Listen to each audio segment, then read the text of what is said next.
Stok beras nasional pecah rekor tembus di angka 4.059 ton.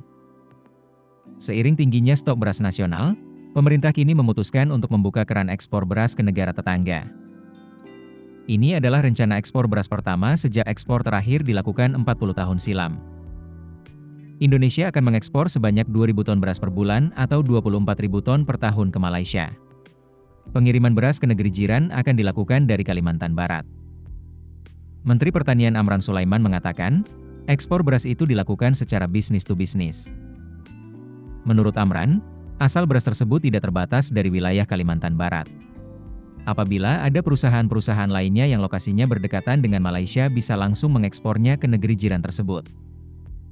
Soal kapan ekspor tersebut akan dimulai, Amran menyerahkan sepenuhnya kepada pelaku bisnis yang terlibat.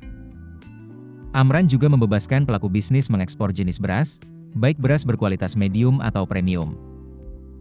Selain Malaysia, Amran juga menyampaikan bahwa Indonesia siap mengekspor beras ke negara anggota ASEAN lainnya yang membutuhkan. Wakil Menteri Pertanian Sudaryono menyatakan, komunikasi dengan pengusaha Malaysia sudah dilakukan. Mereka menyampaikan kebutuhan beras sebanyak 2.000 ton per bulan, dan jumlahnya akan disesuaikan dengan kemampuan pasokan dari Indonesia.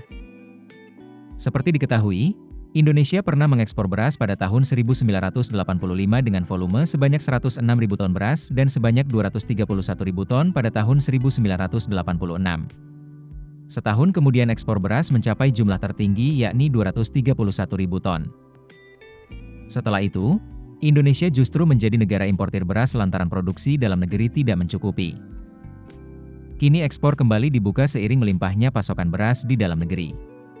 Bahkan, stok beras nasional di gudang Bulog pecah rekor tembus di angka 4.059 ton. Besarnya stok ini sejalan tingginya serapan gabah oleh Perumbulog hingga akhir Mei 2025, Bulog telah menyerap lebih dari 2,4 juta ton beras lokal. Menurut Kementerian Pertanian, angka ini melonjak lebih dari 400% dibandingkan rata-rata serapan dalam periode sama 5 tahun terakhir yang berada di kisaran 1,2 juta ton.